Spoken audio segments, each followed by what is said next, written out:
صلاح الدین ایوبی اپنے خیمے میں بیٹھے تو ایک بی بی آ گئی.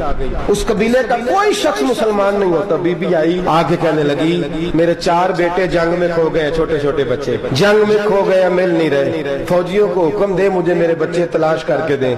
صلاح الدین ایوبی نے جھٹ پٹ سر پہ امامہ باندھا, نیزہ پکڑا, سینے بند باندھا, اپنے جبے کو سمیٹا اور باہر کہنے لگی تو کدھر جا رہا ہے؟ کہنے لگا میں خود تیرے بچے تلاش کر کے دوں گا. صلاح الدین چند سپاہی ساتھ گلی گلی نکلے, گلی گلی فجر کے نکلے, اثر ہو گئی, تھک گئے. 2 نمازیں صحرا میں پڑھی.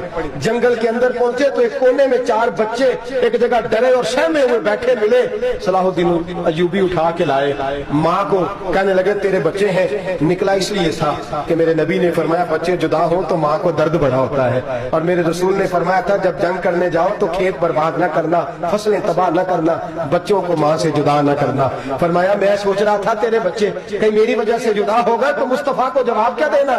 فرمایا تیرے بچے ڈھونڈ کے لایا ہوں. بچے ماں کے پاس آنے لگے تو ماں نے بڑے بیٹے کے منہ پہ تھپڑ مارا. کہتا اماں کیا ہوا؟ کہنے لگے تو نے سنا نہیں کہ دشمن سے بچوں کی اتنی حفاظت کرتا ہے, میرے پاس نہ جا, اس کے قدموں میں بیٹھ جا. جس نبی کے غلام اتنے سچے ہیں وہ نبی کتنا سچا ہوگا.